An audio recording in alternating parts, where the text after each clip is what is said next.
Halloween Forever.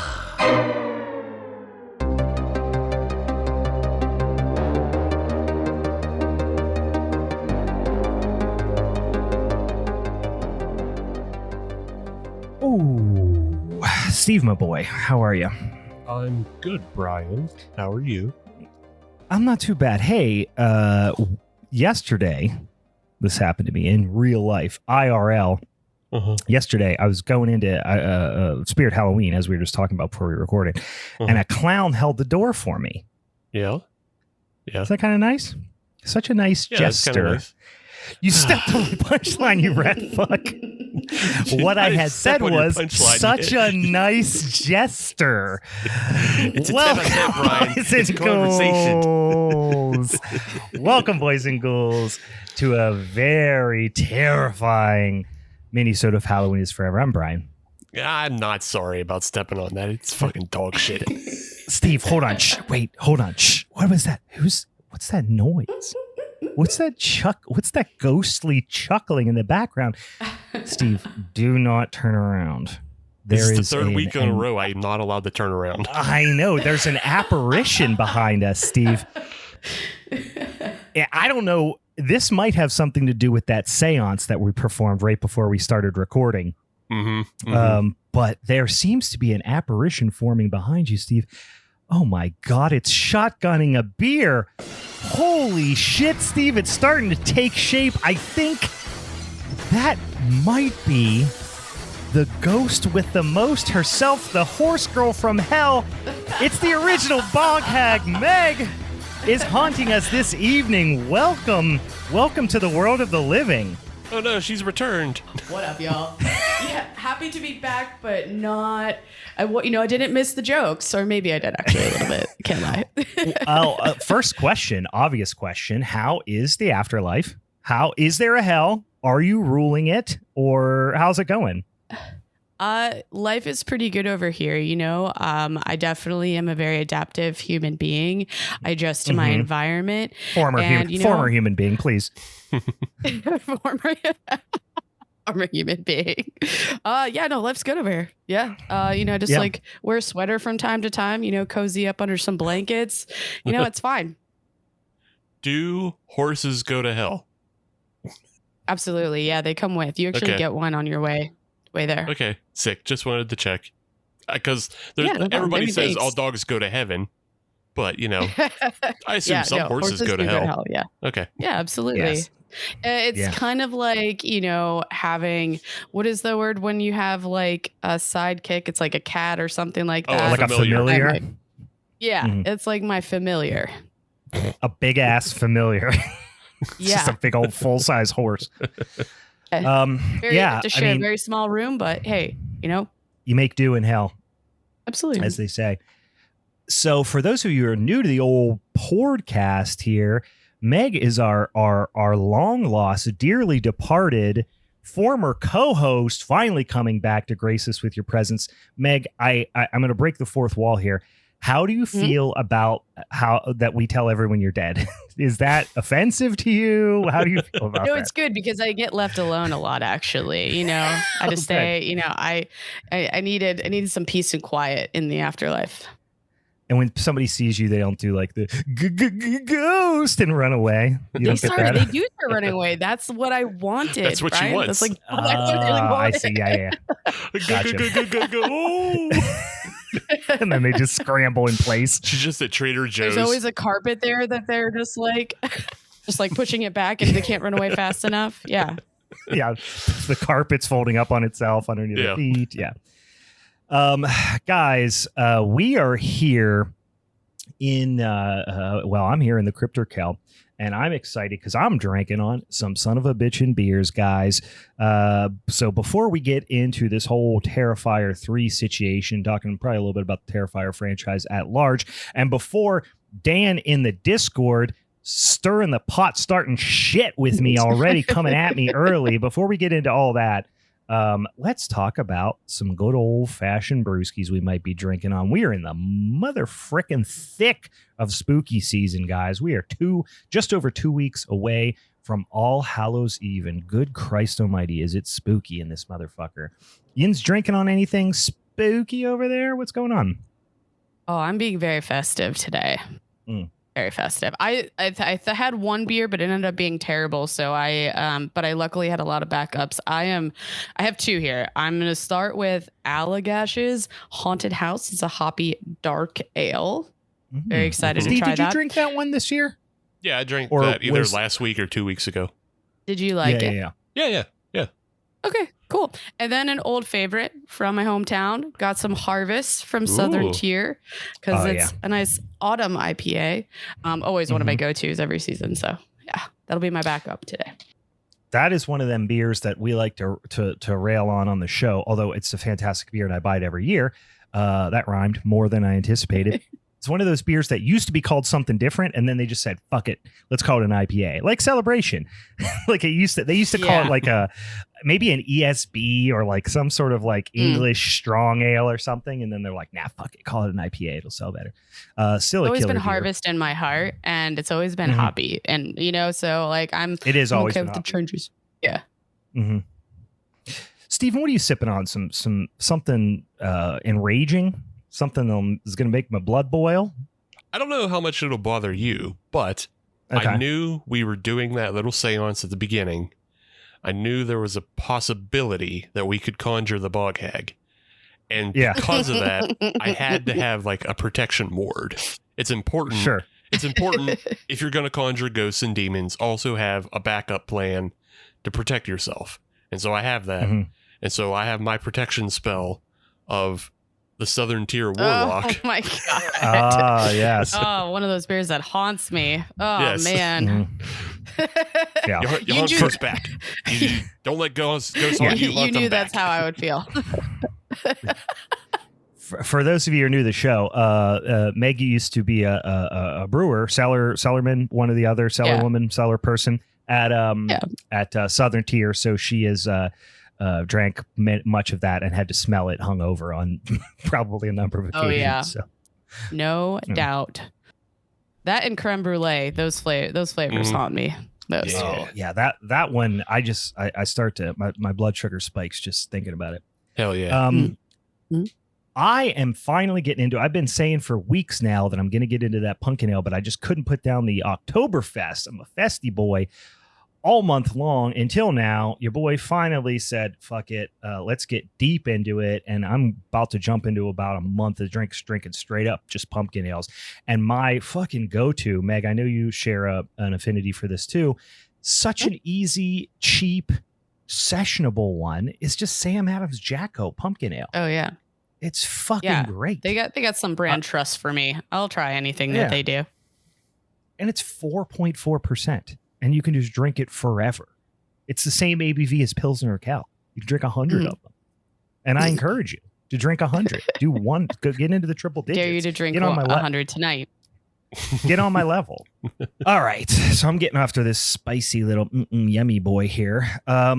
But before, we got a couple other son of a bitch of things we got to do before we get into the fucking movie that we're going to be talking about here. A lot of folks joining the ranks of the listeners, the boils and the ghouls out there this time of year. So for those of you who are new to the show, here's how this son of a bitch show works. We dish out some spicy, sticky, sweet content every Monday on the internets. The first Monday of every month, we do what's called a showdown episode. And we have this big old spinning ass wheel with a whole bunch of topics on it. We spin that wheel. We get 3 of them. We have our social media friends and listeners vote on which topic they want to hear us talk about. If you want to help vote, or if you want to suggest topics, go follow us over on the social medias at Halloween's Forever, at Hallow Forever, Twitter, or Gmail, the podcast, fucking Twitter, whatever. Just go in there and say words at the phone, and then it'll take you to us. But for October, for the beautiful, sacred month of October, we do what's called a Wheel-a-Ween. We did that last week. So if you want to catch up on the Wheel-a-Ween for that first Monday in October, we did that with our old friend Bigfoot Ben, a.k.a. Big Top Ben, a.k.a. Big Ween Ben, last Monday. That was a lot of fun. And for the rest of this here month, we're going to keep on doing some spooky ooky shit, talking about spooky ooky Halloween shit and horror and candy and all things festive. All right. And also, if you like the show and you get real psyched on it and you want to hit subscribe and you want to write us a review and do all that tasty stuff, and eventually you're like, good God almighty, I can hardly stand but give these sumbitches some money. Go on over to patreon.com/Halloween is Forever. We got a Patreon account over there. You could be hanging out currently with Dan and any number of 7,000 to 8,000 other Discord members who follow us everywhere we go constantly. You could follow us. They haunt us constantly. But they paid for the right to haunt us. Yeah, they're always coming up behind me in line at Giant Eagles trying to snatch locks of my hair and stuff like that. If you want to, why there's something so perverse about someone trying to steal your hair. If you're interested in the old podcast, Dan, for souvenirs, we appreciate. You can have as much of my hair as you want. You know that. Go on over, subscribe. You get a bunch of tasty things. Steve, why don't you tell the boils and ghouls what type of things you get if you like us enough to give us $5 a month? Yeah, like Brian said, you get on the Discord, you can hang out, you can follow us, you get our hair, you get our pubes if you ask. You know, you don't have to pay extra for that, really. Just ask. I got extra. I got plenty to spare, enough to go around. Yeah. Especially this time of year. I'm bushing up for the winter. Yeah, it's woolly bear season, so hey, whatever you want. Everything that I just heard is going to haunt me now for the rest of my life. Meg's so mad she came back. We tricked her into coming back. These guys get more unhinged. Yeah, I guess they could, That's what happens when you leave us alone, Brian and I just talk about we've been just talking about our bushes for the past 2 years. It's honestly been 98% of the intros have been about pubes and stuff like that. So yeah. But yeah, hey, you get all that. A monthly extra podcast. It's called Youth Group is Forever, where we watch a bunch of terrible, awful Christian horror films. And specifically for the month of October, I've been doing 31 Days of Horror, in which every day I have a new write-up about a new horror film that I watched. And I tell you what, we're talking about Terrifier 3 this week. There's 2 other films I watched this week that I'd much rather talk about. Really? Yeah. Really? Yeah. Oddity. I imagine one of them's Oddity. You seem to really like that. No, it's not Oddity, although I did. Okay. I watched that last week, I believe, but I did like that film. Okay. No, The Substance and Strange Darling. Ooh. So The Substance, I've heard people raving about it, but so obviously I'm going to watch it. But if it wasn't for people who seem to, whose judgment I trust, I would not have really been surface level. It didn't reel me in, but a lot of people have been talking good about it. Yeah. It's directed by the same director who did Revenge in 2017. Okay. So if you like that film, you'll like this one. And the film is pretty dumb, right? Yeah. It's not all the subtext is I like surface it. level. I like it already. Yeah. Yeah. All the subtext is surface level, but it's really, you're there for the Jekyll and Hyde performances of Demi Moore, which is one of the most surprising performances. So that's what I heard, because I saw Demi Moore in a horror movie. I'm like, what the fuck do I care about Demi Moore in a horror movie? Yeah. Yeah. Her performance is, you would never expect. You could draw names from a hat for a year, and you would never pick her as the person that does this role, because it is so weird. The film is so disgusting. It is presented. It is presented in a disgusting way. It's gross. And it's so many extreme close-ups, and it's just disgusting. It's Dennis Quaid is in the film playing this sleazy talent agent, and every time he's on screen, it's an extreme close-up of him sticking something in his mouth, and he's either eating or smoking or drinking. It's just it's gross, and his fucking lips look like a butthole. It's disgusting. It is. Your face says a lot right now. Yeah.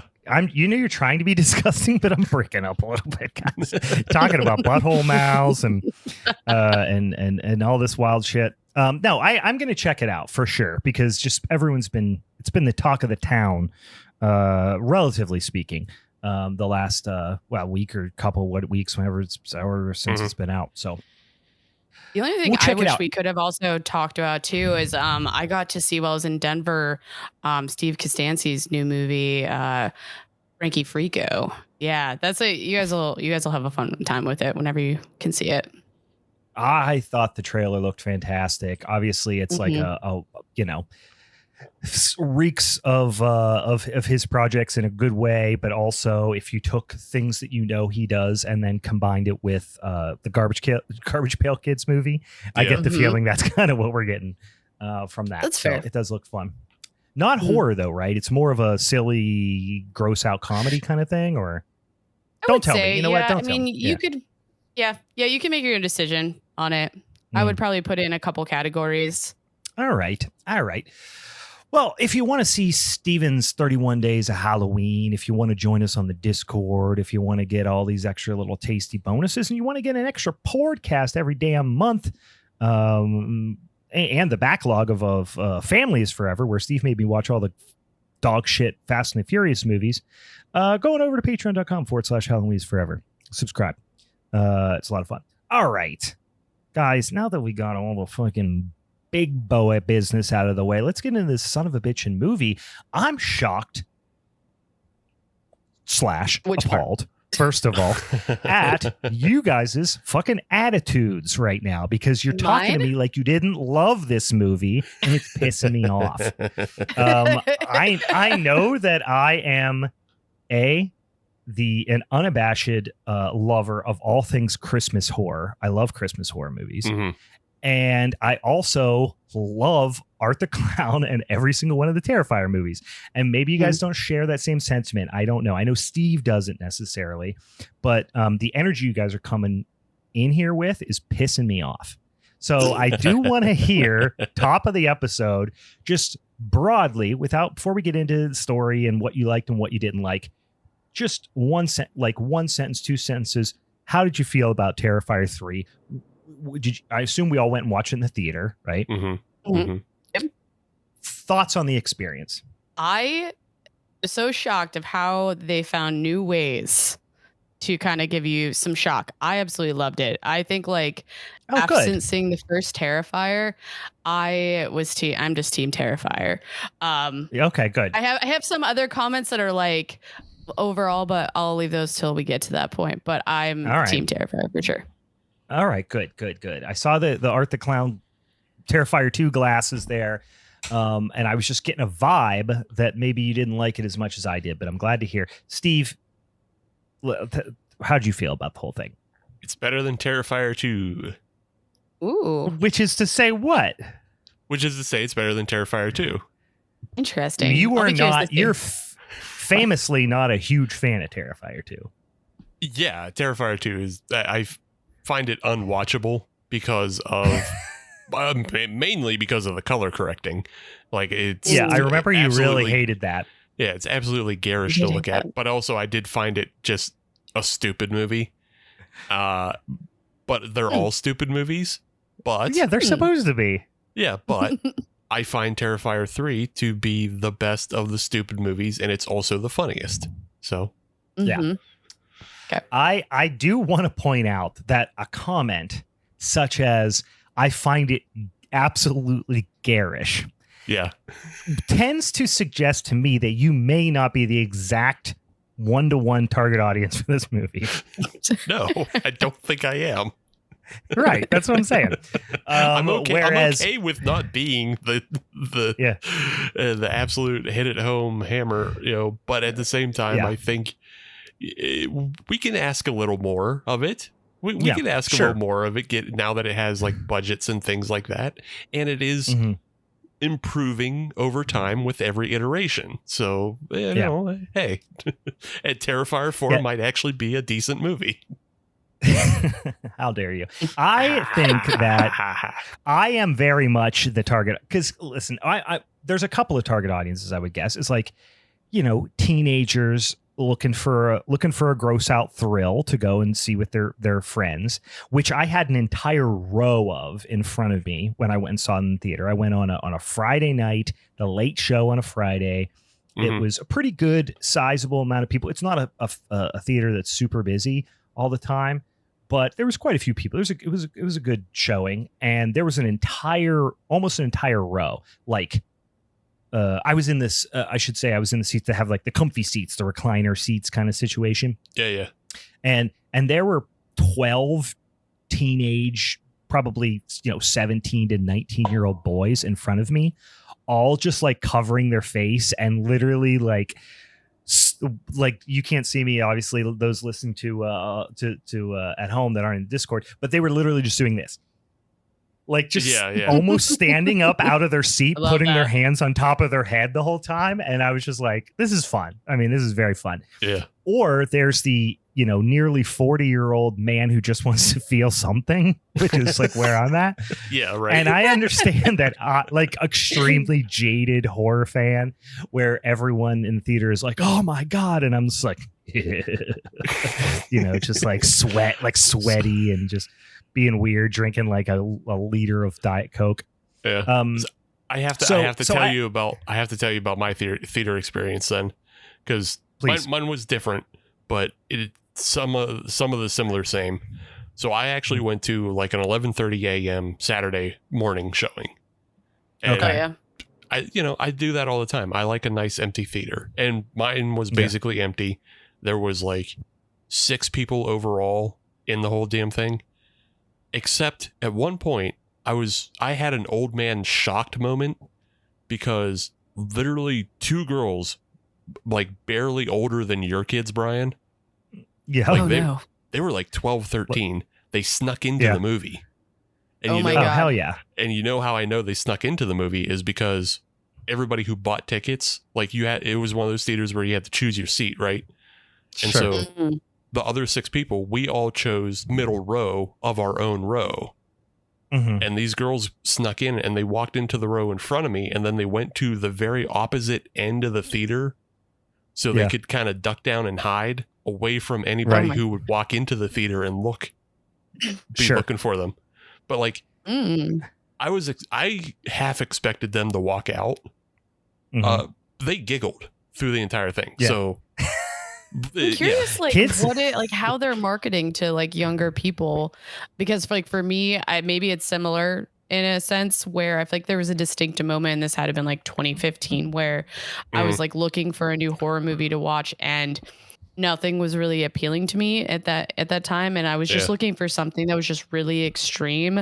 It definitely brought me to some really weird stuff, but this kind of, I feel like, fills that void that I've been like looking for a long time, where it's not necessarily just like this like kind of scary monster, but it's like this new age way of looking at it, of like, this is just so unhinged that I am like just trigger or like just responding. I'm getting just like a response mechanism happening when I watch it. Yeah, I've said that about this franchise, and part of the reason that I love it is because I'm such a jaded, lifelong horror fan that I cannot trust these movies, and they will literally do anything. So, and they keep pushing the envelope. Like, you can guess that they're not going to jump from B to Z. They're going to go somewhere, they're going to take a sizable jump. But as these movies progress, they're going to get to the point where, they progress in a way where you're like, you can't trust them. They're going to do something absolutely out fucking rageous. But going back to the girls that snuck into your theater, Steve, first of all, badasses. Yeah, right. Second of all, kids today are a different fucking breed. They are unaffected. They see wild shit on the internet all the time.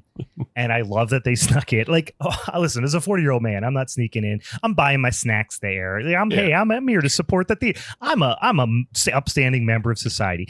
But when I was 13, I'm fucking sneaking into that theater. Yeah, we're smoking in there. We're doing bad kid shit. And I love that there's still bad kids doing bad kid shit. Yep. Did you pre-order the popcorn bucket too for your snackies? No, I didn't because I didn't know which night I was going to go. So I was just like, all right, I was going to go on Saturday night, and I just said, fuck it, I'm going to go. There was like a 10 p.m. show on 9:55 or something show on Friday, and I just went. But speaking of selecting the seats, I did the old like pay at the register while I get my snackies, and I had to select which spot I was going to sit in. So I just hit something in the middle, and then I got in there. and I ended up being like right in front of two other people. So I'm like, you know what, I'm going to move one row closer just so I'm not like in these people's shit. You know what I mean? Right. Because I was a little early. But then, you know, and if somebody's sitting there, I'll move or whatever. Well, it turns out that whole row of like teenage boys happened to be, I was like sitting dead center in their seat. So they walked up and were like all confused, like, "Oh, I think you're in our seat." And I was like, "Oh, no worries." No, they weren't dickish about it or anything. But the one kid, I do appreciate like the like kind of balls on this kid. He goes, I was like, "Oh, I'll move back one," and he was like, "Oh," he's like, "No, I mean, like this was my seat, like my." I was like, "Yeah, I know. I moved to a different row," and then I was like, "My seat's just back there," and he was like, "Did you really get a seat?" Like he wanted to. He thought it was funny if I snuck in, and I was like, "I'm like a 40-year-old man, dude. Like I'm close. I'm old enough to be your dad. Like I'm not. I didn't sneak into the movies, but I appreciate that you thought that I maybe snuck into the movies. Yeah. Yeah. So anyway, yeah. So I love a good filled up, not packed, but filled up theater experience. But anyway, all right, let's get a little bit into this. A lot of the same folks you see from the first movie, some new characters as well. Still the star who has become, in my mind, one of the a fantastic scream queen, last girl, whatever you want to say, just horror performer in general, is Lauren Lavera, who plays Sienna. I think she does a good job because one, she plays it straight as a fucking arrow. There is no wink, wink, nod, nod. It is 1,000% screaming, 1,000%. This is the worst thing that ever happened to me. And yeah, she plays the unhinged well. She just super high energy performance, which I feel like you absolutely need for this. We get Jonathan, her brother, back. Elliot Fulham, who we'll wait till the end here because I was kind of interested to see what you guys' take is on kind of how his character, what happened with his character here. I was going to say, I felt like he was also, as an acting in this one, was a little bit better because I know the last film, my biggest critiques were that his acting and the mom's acting were so distracting to me. And I think overall, everyone's was like a lot better this time around. Yeah. Yeah, he definitely did a better job. He has a very unique look and sound to his voice, as like a teenage boy might, right? And I think it is still a little bit distracting, but I appreciate that it's not just like handsome 15-year-old boy from Central Casting. You know what I mean? Like they made like a unique decision with like kind of he's a super tall, lanky, gangly, high voiced, like he's a regular kid. You know what I mean? He doesn't look like a fucking movie star. You know what I mean? He's not a Disney Channel kid. That's a great way of putting it. He's not a Disney Channel kid. Yeah. And we'll get in some of the other performers. Performers you imagine Zac Efron in his heyday in this, though? That would have been really funny. No, you can't. There are so many, and it's funny because I just rewatched. I mean, I watch this movie at least once a year, which we've talked about a lot on the podcast. But Hellfest, love the movie Hellfest, like a slasher from a handful of years ago. Underrated movie. It's always distracting to me in that movie because every single member of the cast is outrageously good looking. You know what I mean? It's like one of those movies where it's just like it becomes distracting. It's like, in this world, do no ugly people exist? Like, or not even ugly, just like not alarmingly good looking, perfectly symmetrical face people. Yeah. And then, of course, I would be remiss if I did not mention the great David Howard Thornton as Art the Clown. Guy has become an absolute fucking horror icon as far as I'm concerned. His performance just like carries all of these fucking movies. Anybody else you guys want to talk about? I know we're not going to go through the same ways we do sometimes with movies that we watch at home and take a bunch of notes. This is going to be a little bit more of a free form, like loose conversation, because of course we all watched it in dark theaters, and I for one did not take any notes because that would be weird. But anybody else you want to call out that had some good performances? There's a couple I might mention. I just was shocked in this one how many like actually familiar faces that were in it. too. Mm-hmm. Besides, hometown hero Tom Savini, but like Jason Patrick, Daniel Roebuck. I also, though, Bryce Johnson, which I think we covered Willow Creek when I was still on the show too. But I did have to say that the ant basically reminded me, though, of like a Wish.com Parker Posey, and that was pretty good. Yeah. But overall, I thought it was really cool to see so many people. You're like, I know that person. So like seeing the budget get up to do some fun stuff like that was pretty good. That was the same thing I was going to say. Is just, it feels like it's a bigger film now because you just have a bunch of guest stars of, like it's the film, even though Chris Jericho was at the end of 2, he's back in this one. And then, you have Clint Howard and Tom Savini show up and you go, oh, hey, look, everybody's getting attention now. How about that? Well, it's funny because the Tom Savini thing makes a ton of sense, right? Because Damien Leone, writer, director, special effects, artist extraordinaire, who's really the one of the singular folks behind bringing this franchise to life. He has cited, I've listened to interviews with him where he talks about like Tom Savini as like his one of his heroes. So it makes a ton of sense for Tom Savini to be in there.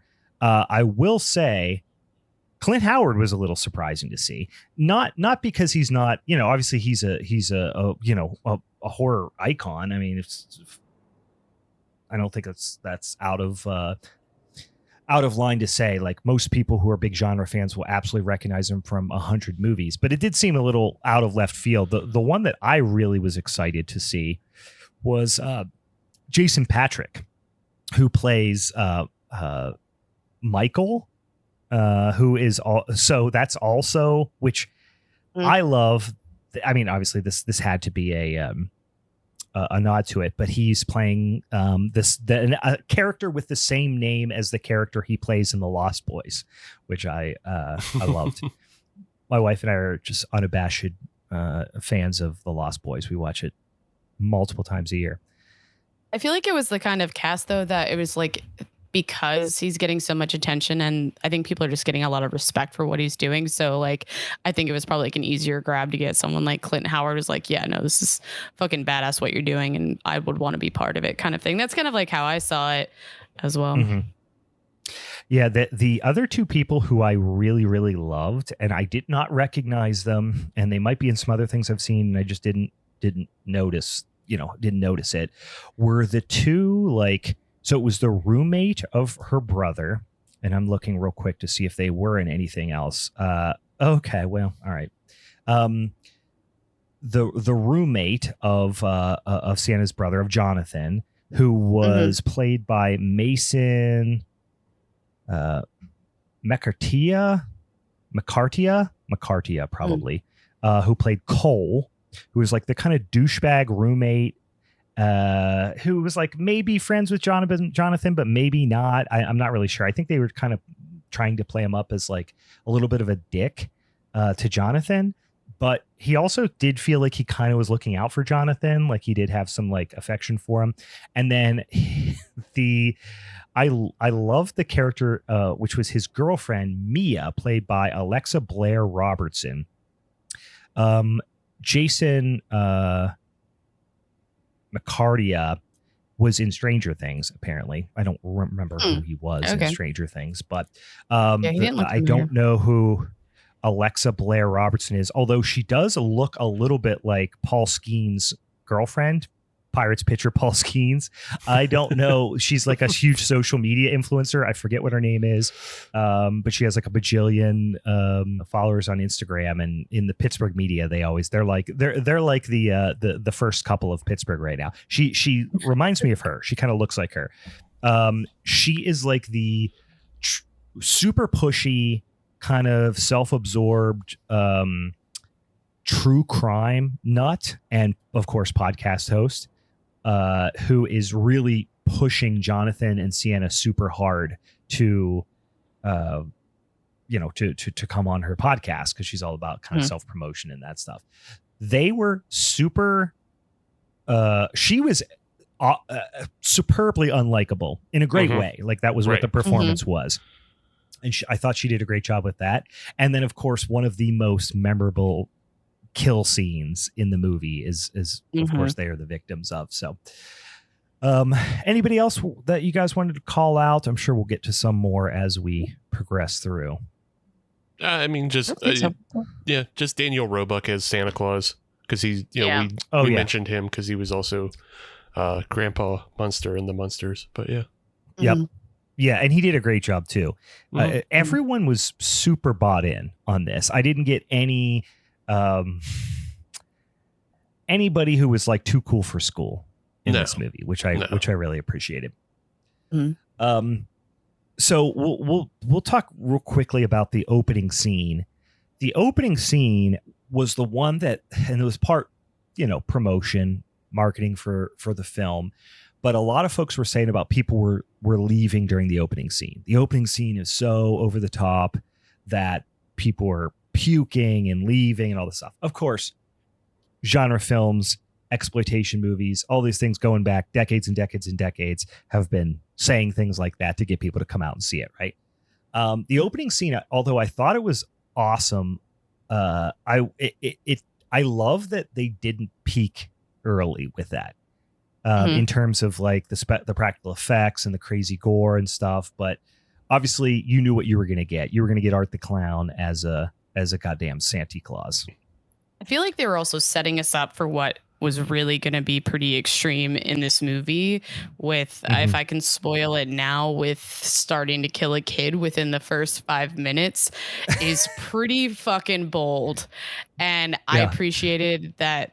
I kind of appreciated that they did that, honestly, because that's gonna really trigger, I think, a lot of people. Yeah, for sure. This movie, like I said, it does not pull punches. These movies, going obviously all the way back to the original Terrifier movie, even All Hallows Eve to a certain extent, but really what we think of as like like Art the Clown now as a character started with the first Terrifier movie. Notoriously intense, mean-spirited movie. And then 2 took it to a whole new stratosphere of insane, just doesn't give a fuck about you, and it really just wants to upset you as much as possible and show you just the most unbelievably over-the-top, gratuitous gore and violence you can imagine. And then, this one took it to an even deeper level with, of course, like a lot of like children being in peril. Yeah. But I do like that it had I'm catching up in the chat here. I was actually eating even probably worse than a Twix during these scenes is I was eating a big giant bag of those Welch's fruit snacks. So gummy, just getting stuck between my teeth. Tell me you're 40 going to a movie theater. Yeah. I mean, you're 40 going to a movie theater. I was just munching on Welch's fruit snacks and a big old giant Diet Pepsi, because I am a Pepsi boy. There's literally a theater. I go to this theater just because they have Pepsi products, and I'm a Pepsi boy. Wow. I will admit I went to Five Below and I snuck in some snacks from the Five Below, and I didn't support the theater. But you sneaky bastard. But yes, that's what being 40 is we can watch these horrific scenes carry out, and I'm just having a little munch on a food product. I'm having a yum, getting some caramel and some cookie dough in my teeth as a lady is getting just absolutely dismembered by an axe. And it's like, so you're chomping like, it's like, no, my favorite pastime, I didn't do it this time, but just like, I have enjoyed sneaking alcohol into, I know a lot of them have alcohol now, but kind of enjoy just bringing a water bottle in my bag with some booze, or I remember the last time I did it was apple cider. I think it was when we watched Halloween Kills. Very seasonal. Yeah, sure. I do like that. I liked it. If I can sneak some booze in, I will sometimes do that, or I'll just pop an edible in on my way there or something like that. Which I did not this time because I was sleepy. And I was worried I was going to fall asleep. Oh, so I was just talking about, you're mentioning sleepy, but I not related. I didn't do it this time, but the other movie I watched this week was very sleepy and long day. And I was in a reclining chair and leaning back, and I could feel myself go on the whole nod, bringing myself back to life. But there must have been at least a couple minutes where I did fall asleep because I woke myself up by going, like I verbally said that out loud. I mean, there were only 2 other people in the theater, luckily. So, get it. You gotta take care of yourself in theaters these days. Yeah. Who's gonna make me sleepy? If I told you I never fell asleep in a movie, and woke up and the credits were rolling, I'd be lying to you. I'd be Yep. Oh, got it. Yeah. But aren't you glad you didn't take that edible now, Brian? Because you might have fallen asleep and then you might have woken up and gone, and all those boys would have laughed at you. Yeah. They'd have been drawing dicks on my face or whatever they do. Look at the old man fell asleep and scared himself awake. Yeah. Sitting in a puddle of my own piss. So let's like I said, we're not going to go through the entire plot synopsis here, but suffice to say, Sienna has spent the last, 5 years or something like that, since the events of Terrifier 2, primarily in some sort of psychiatric care. I don't know if I would go as far as to say a mental institution. I don't know. We don't get a bunch of backstory. We don't necessarily see it. We just kind of see her getting picked up. She's then going to stay with her aunt and uncle, her cousin, who she's very close with, Gabby, who's younger. Gabby's, I don't know, maybe 12, 10, 12. And then Jonathan, her brother from the first movie, is off to college. So she is trying to adjust back to, the real world kind of thing. Gabby is super excited to see her, has missed her very much. And, there's Gabby takes on the kind of, younger sister that she's looking to protect kind of thing. And then we quickly get this idea that Gabby is, or not, I'm not Gabby, but Sienna is still very much dealing with all of the demons and things that came as a result of the events of the first movie. Wherein I had one comment on that, if I could say. Mm-hmm. So this is like where it's a minor critique, but it's not as extreme as it maybe might say. Is like a positive thing that came, and we'll probably keep talking about it, is that there is definitely more development of the story of Art the Clown, of like his background, and so we got a better understanding of the character. But I had some critique around like bringing a new character in that I don't really recall, like in the previous films. Like we don't really see that, so I feel like maybe I have to just stay hopeful for Terrifier 4 that they kind of finalize and develop these things a little bit more, so they're not just kind of these random stories that we're just like putting in here because it worked for this film kind of thing. And Gabby's timeline, Gabby's story and the aunt and uncle were kind of in that category for me. Yeah. I mean, obviously they wanted to give it some stakes and not just be, especially the younger kid being in peril. I kind of understand. As far as it did get a little messy, literally and figuratively, of the kind of origin story of Art, because we remember at the end of the first movie, Art ends up, obviously being killed, and then he wakes up very much literally wakes up, on the slab at the coroner's office or at the morgue or whatever. And so 2 picks up where 1 left off, and Art just comes back to life and just starts going wild on people.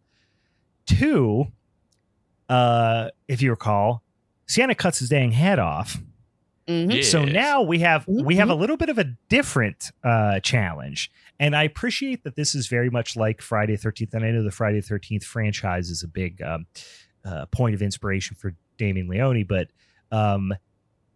there is nothing you can do to keep Art at bay, is basically what we learn here. Apart from something supernatural, which if and when they ever get to the end of this franchise, I imagine they're going to milk it for all it's worth, and they should.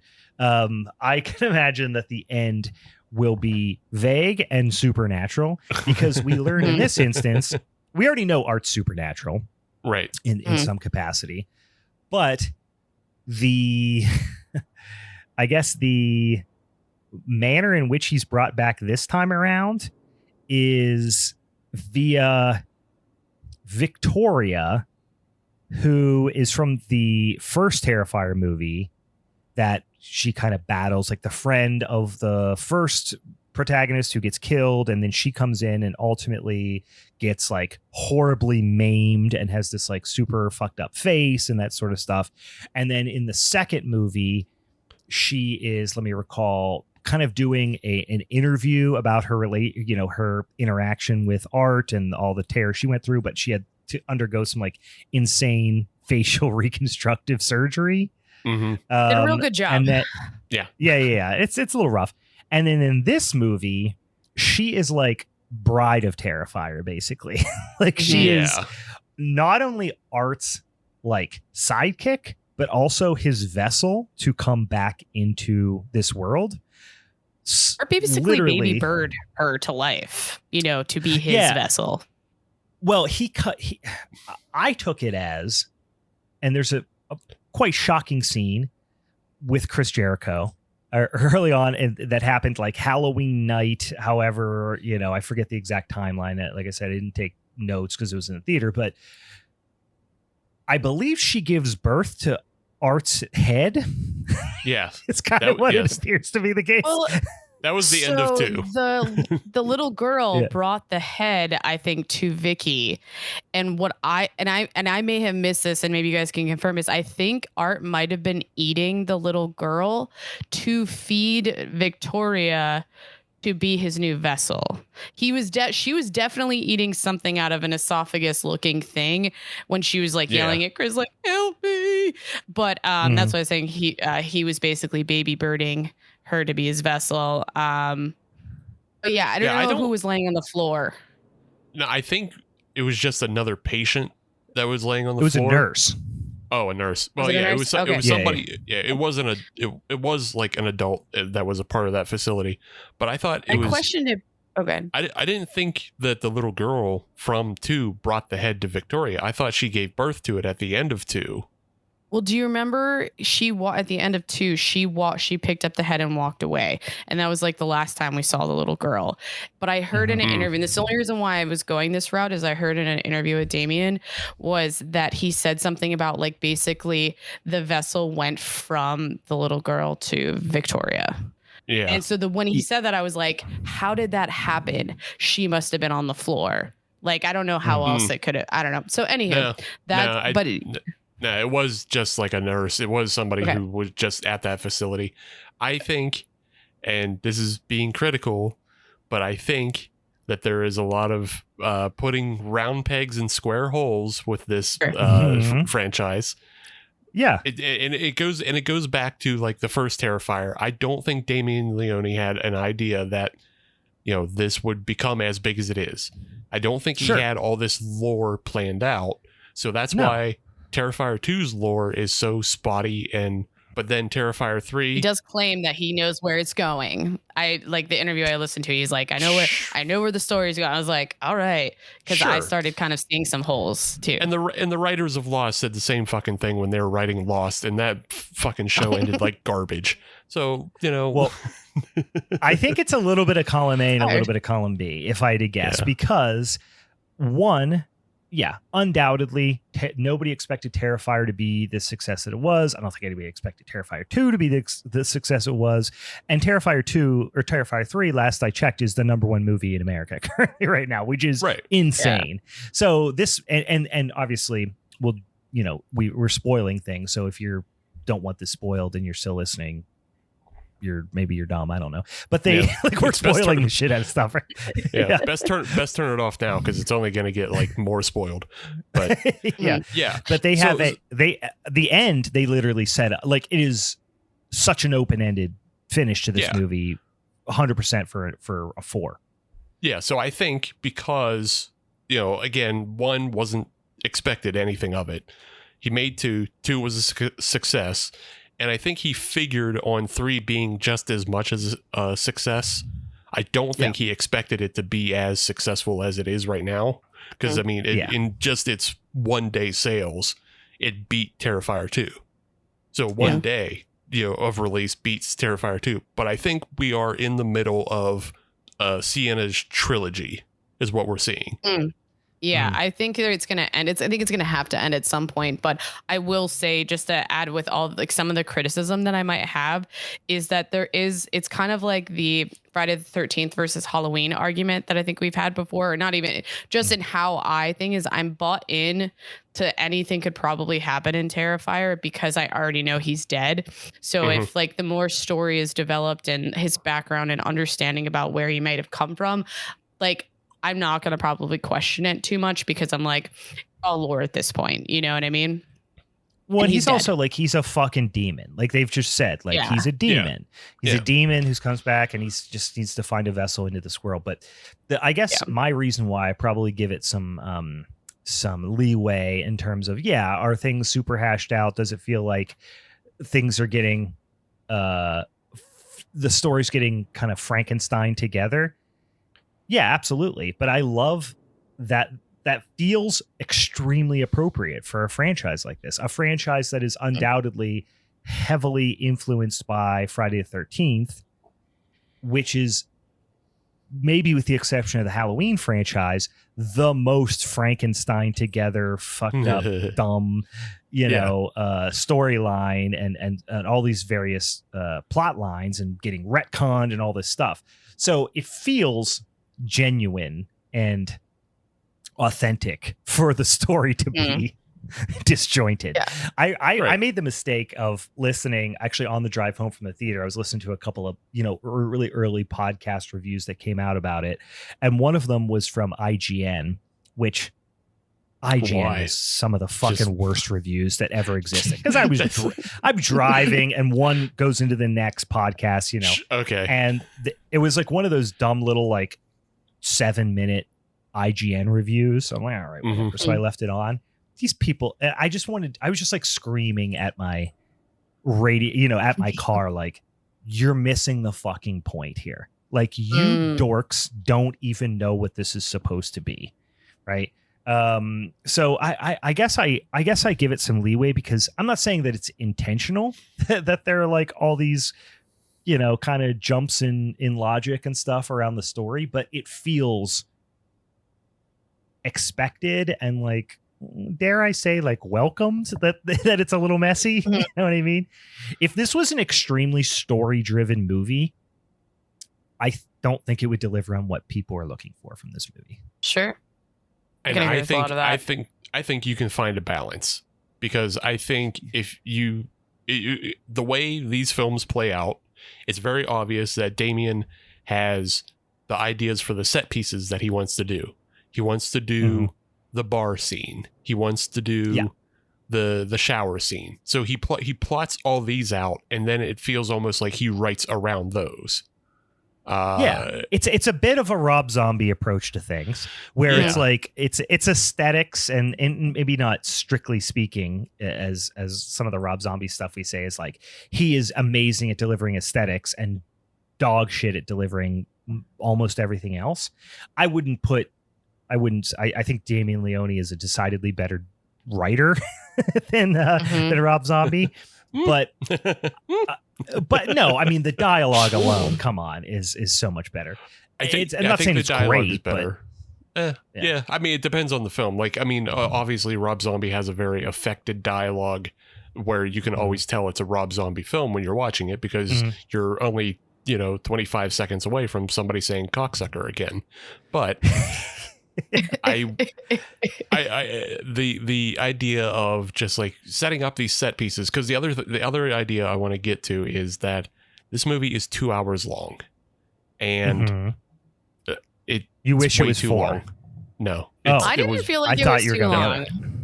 No, I didn't either. Way too. You felt like it was too. Yeah, especially getting from set piece to set piece. There's just so many, like, I don't care about this at this moment. Sure. Well, okay. So let me toss this out too, because it was something I was thinking about this morning too. Was a couple of things. So first was that this movie starting as like almost as a short and then going into this realm. and basically it's probably going to be a trilogy, etc. Might go into 4 movies specifically. I mean, I don't know if you would consider, I think 1 is part of it, but I still think the Sienna story and 2 kind of picks up the trilogy. But it seems I can see a very formulaic outline for what he's doing. And honestly though, if he could have added like 3 more kill scenes, and I would not have been upset. But like we have Art coming back to life. He usually finds a host or finds someone. And then in this one, he's always going after Sienna. And then we have a bunch of great kills. And then the last 2, some host pretends to be Jonathan. And then Sienna gets the upper hand, goes after him. And then all of a sudden Art dies or goes away. But like that was basically the last film and this film, and kind of how I was like, that felt like very similar in sort of pace and like what we saw go on. And I'm not upset about it, but I feel like it'd be interesting to see even further development in another one.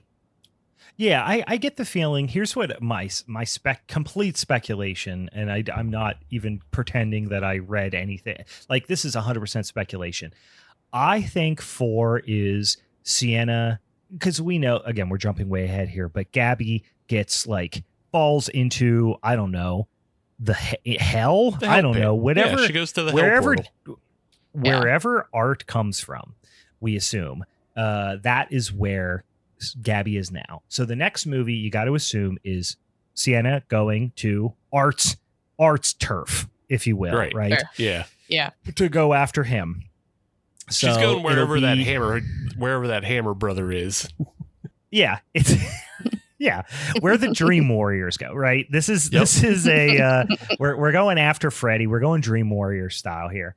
And then I get the feeling we'll start to see a little bit of Art's like motivation too, like why he's here and what he's here for a little bit. But like I said, I really expect and hope that they're going to draw it out even further, and that we don't get too much of that stuff, because I don't know. I like it to be just leaked to me slowly over the course of, I'm going to say 12 movies. That's what I'm looking for. Yeah. Sure. I hope like we have another one, and I hope I had similar thoughts to what you were just saying, but I kind of hope after that one that it either just kind of stops and then pivots and goes a completely different like timeline. I would almost love to see something like that. Hope, like I love the characters so much, and like the kills are some of the best. I feel like, I mean, in my limited scope, the best I've ever seen. So like I want more of that too. So that's kind of where I'm at with it. But it's interesting because I don't typically think of myself as, a horror fan that is like a gore hound. You know what I mean? I'm not the type of person that's like, I'm going because I want to see some gnarly ass kills and I want to see some fucking spines get ripped out. Like, that's not normally what I'm going after. I like more like creepy, eerie, I don't even say disturbing, because I think when you say disturbing, sometimes people think like, I don't know, torture porn, or like, 120 Days of Sodom or something like that. Like, that's not really what, like that's not really what I mean when I say disturbing. Like, things that are just kind of uncanny and unsettling. Like, those are the things that I really appreciate and love. Except for when it comes to this franchise, because I think I always feel like I know what is coming in the average, like, intensely gory movie, and I'm never really gonna get shocked, or I feel like I know what it's going. Even if I've never seen the movie before, like, I know this movie, I know what's coming. I've seen this fucking movie before, even if I haven't. These movies, I love that you cannot trust them, and they are going to do some absolutely fucking depraved shit. You're talking about what you like, though. I feel like this movie, I think, does a great job at like evoking those similar feelings. It just happens to also be insanely gory, because I feel like everything you were describing, I'm like, I feel like I felt that throughout watching it a little bit. I think there's a couple of moments that do. Like, so I guess the specific brand of that I'm trying to describe usually comes to me from like more supernatural stuff, this is supernatural, but less serial killer, but sometimes serial killer stuff. But I remember like, whether it's like the killing of a sacred fawn or something like that, where I'm just like, I'm kind of seeing some stuff that I'm like, oh shit, I actually don't. Or killing of a sacred deer, and I'm getting two movies mixed up in the what is it? Killing of a sacred deer and what's the fawn? Something fawn. Oh, damn it! We talked about both these movies. Anyway, they're both good examples where you're seeing serial killers that are not typical serial killer slasher type of things. But I see it more nowadays in a lot of like Japanese and Korean like ghost stories and stuff like that, because that's just kind of what I'm into right now, and that's where I'm finding it. I think I'm picking up what you're actually meaning. I think I got But you. this movie, one scene I will say is like when she sees Art Brooke walking in the mall. Sorry. Yeah. With the weird Santa mask on. Something about that Santa mask kind of creeped me out, and I loved it. I mean, it was just kind of a throwback, wall decoration. That's what it felt like. It felt like somebody wearing a wall decoration on their face. Yeah. Yeah, he just slapped it on to just make his way through the mall because he wanted to do. He wanted to do mischief, is what he wanted to do. Yeah, the big features. He looked like David the Gnome. I think that's why it creeped me out. Yeah, okay. It looked a little bit like David the Gnome, and somehow I don't know why I have seen like something about David the Gnome. I watched that show growing up all the time. Is just strangely eerie to me, and I don't know why, and that's why I like it so much. Like the old Hobbit cartoons. But that scene is like, I think, a throwback to the first one, where I felt like that one just built up so much tension throughout the whole movie. We had a few really great kill scenes, but the tension that you felt throughout it, I don't know, just definitely is what made me like it in the first place. Yeah, I mean, I think at this point they're like, okay, you guys aren't going to get scared anymore of just seeing Art's face. Now you've got to make him, when they got into the second one, now you've got to do outlandish, he's got to see him doing outlandish shit. Yeah, there's really no like tension in this film for the most part, aside from one scene, and that tension is you can kind of figure out where it's going, but like there's no jump scares in this either, like because it's pointless at this point. Like what is a jump scare going to do for you when you're just about to watch somebody get disemboweled with a chainsaw, or like it doesn't. The jump scare doesn't make any sense. The tension, though, only exists in one scene for me, and that's when he is in Santa's village. And that's more of it's the literal screenwriting tension that they talk about, where there's no tension in a bomb going off. There's tension in leading up to a bomb. Yeah. And they literally do that. And also it's the most Tom and Jerry thing, and I laughed my ass off. Oh yeah. I was talking to a couple people like walking out of the theater that, which I always say, like, you could tell if a movie is instilling a lot of, or I guess pulling a lot of emotion out of people, is if they are desperate to talk about it the second it's over. And like I was talking, I was like, as soon as the movie, there was like me and maybe a handful of people that were waiting to sit in through the credits, see if anything else pops up or whatever. And we got to talking about it, and that was what the one guy said. It was like it was like a couple seemed to be, I don't know, in their 40s, early 50s or something, and the woman was like, that, oh yeah, it was so much fun, it's just so wild or whatever. And her, I don't know if it was boyfriend, husband or whatever, he was like, I don't know, it was a little just fucking Tom and Jerry to me. I was like, okay, I get what you're saying, but like they didn't, it's not like he had a bomb and he pushed the plunger down, like Wile E. Coyote. It's just, it was the fact that they are willing to have Santa Claus blow up a bunch of kids waiting in line to see Santa at the mall is such a bonkers ass thing to do. Yeah. I mean, you know what I mean? You say, like, yeah, he didn't push down the plunger, but that's literally a Looney Tunes, Bugs Bunny, like gives somebody a gift and like they go, "Oh, what did you get me?" And they open the package and it blows their hair back and their face is all black. It's a Bugs Bunny gag. Just because he didn't hit the plunger.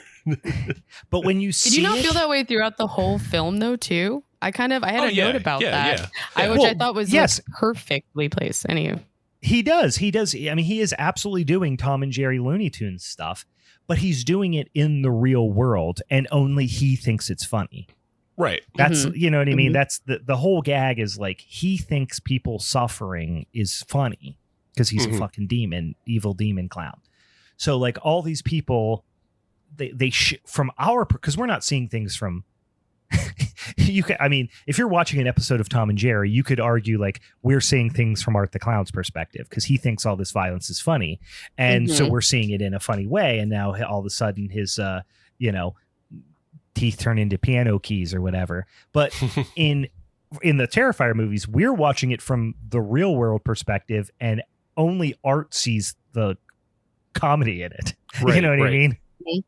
So like if he decides, this is another great one, is the scene I talked about with the asshole roommate and his asshole girlfriend who are banging in the shower, right, at the dorms. And he just busts in and just what I can only describe as goes ham on them, just fucks them all up, right, and with a chainsaw. And a Christmas ham on them, if you will.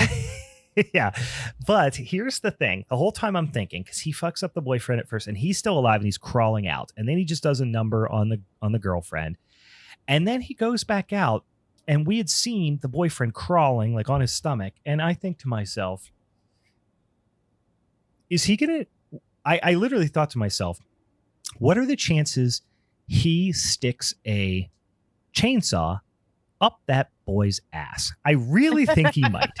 And then you go to yourself, no, who the fuck would make a movie and spend dozens and dozens of hours shooting a scene wherein a clown sticks a chainsaw up a person's ass? And then he did it. He did that thing. Yeah, we needed a body being sawed in half. And I guess that's a great entryway, you know? Yeah. And of course, it was a gender switch thing because, of course, famously, probably the scene that made, Art the Clown famous is, of course, in the first movie where he does it with a hacksaw, which the hacksaw still to this day is, I think, more gruesome. But he does it to a woman in the first movie, and now he does it to a dude this time. And even so much so as flips him over and you see his little dick getting spun around and smacked up by the chainsaw blade too. It's brutal. It's brutal, but also I did expect it at that point because we hadn't seen it, and two, in Terrifier 2, he cuts a kid's dick off, and so how do you if you're constantly ramping up, the next thing is how do you mutilate genitals more, and then you put them. It's a power tool. I know, but I'm just charmed by the Hollywood magic. Steve, I'm sitting here and I'm just charmed by the Hollywood magic, and I'm sitting in the theater, just eating my little Welch's fruit snacks with a big grin on my face, going, what could happen next? What could happen next? And I'm just, I'm not thinking about the previous movie. I'm in the moment, and I'm, like I said, I'm just charmed to pieces. Well, so, I mean, that's why I'm partial to the bomb at Santa's Village, because I wasn't on to that one as quick. Like I was there going, what's he going to do to these kids? What's he going to do to these kids? And it wasn't until the kid said, ooh, what did I get? And I go, you gotta fucking, like, it immediately clicked though. As soon as he said, what did I get? It immediately clicked. I go, you got a bomb. And then they blew up because that's the other thing is, up to this point, we had never seen Art use a bomb. We've seen him use everything else. So that's why that one got gun. Yes, I agree. Tools, if you will. Yeah. I don't, I didn't see it. I didn't see it coming. I was absolutely flabbergasted by the bomb. Like I said, I was just like a little kid, just sitting there, because for whatever reason, that scene with the kids going to see Santa and that setup and everything, all I can think of is Elf. Oh yeah, the movie Elf. Yeah, sure. With that scene, which things go awry there, and of course with the great Artie Lang, gets into a fight with him as Santa and all stuff, which is still one of my favorite movie quotes of all time. Is how would you like to be dead? Artie Lang, such the absolute all-time greatest scumbag. Anyway, I was just charmed to pieces by the whole thing. To talk about maybe the anchor points, because I feel like we touched on two out of, I would put the third anchor point for big kills would be the ant. But I wanted to make a comment that I don't think we saw this in any of the other scenes of Art the Clown, was that we had 2 off-screen kills with John, quote unquote Jonathan, perhaps, and the uncle. Right. And I was kind of intrigued that happened, that he wouldn't use that besides it being a time factor. Yeah. But I think I'm not again, I think that was just kind of the writing to get them from A to B, because they got Art to the college where Jonathan was, and it was kind of sloppy how they got him there, but then they're like, oh, we have to get Art from the college to the aunt's house. And then they had this kind of convenient thing of the uncle going to pick up Jonathan. I think it was just kind of a real kind of slap together just to make it happen. So yeah, I don't know. I do think. Do you guys think that Jonathan's dead? No, I don't think so either. No, I don't think so. But where would he be? As my other thought is maybe he is, and because this is why I think potentially is that they did the same thing as they did in the second one, where the vessel mimicked his voice, but to the uncle. So that set in my mind that they had Jonathan, because that's kind of when that happened. They probably do have Jonathan, but I think that we still don't obviously fully understand what Art needs from Sienna to get over in whatever he is trying to accomplish, right? Needs a controller. She needs to be the vessel.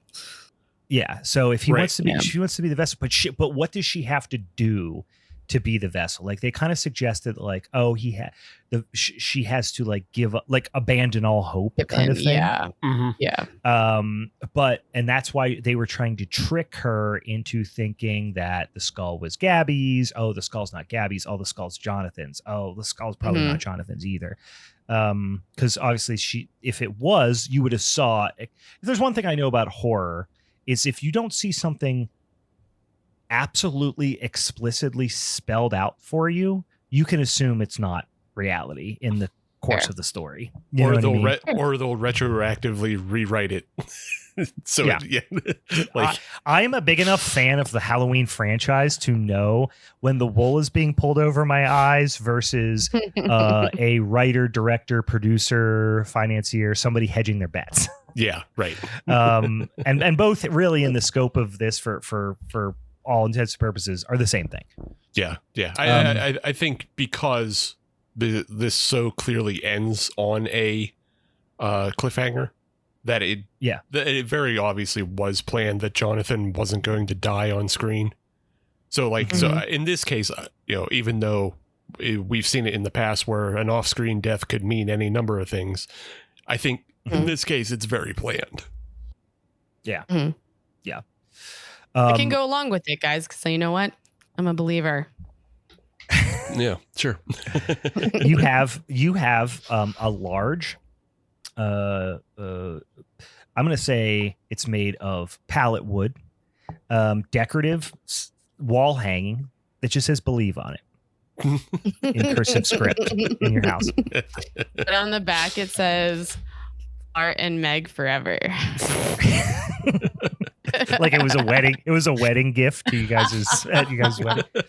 All right, before we get into some of the most gruesome kills, although we've talked about some already, one thing I really appreciated, and it really speaks more to the spirit of the projects, I will say, is that these movies are unapologetically exploitation movies, and they are trying very hard to keep a subversive edge to them, despite being commercial successes, Right.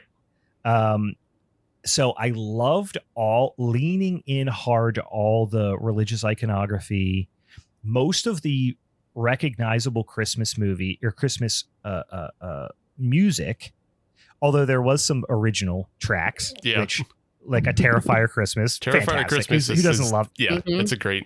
It's a fucking banger. It's a banger. Great Christmas sweater this year. Yeah, but I love how so much of they explicitly chose religious songs. Mm-hmm. Oh yeah, you know what I mean. It was all "Hark the Herald Angels Sing" and "God Rest Ye Merry Gentlemen," "Joy to the World." It was all religious song. It wasn't Jingle Bells. It wasn't, And I'm a Santa Rock Around the Clock, whatever the fuck that.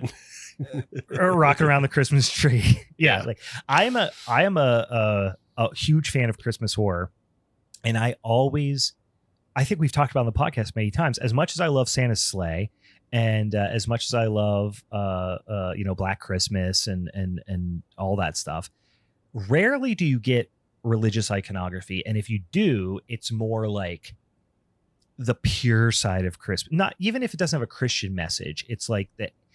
It's only to counteract the commercialism of Christmas. Right. In this instance, I'm here for the commercialism of Christmas. That's the thing I like the most about Christmas. You know what I mean?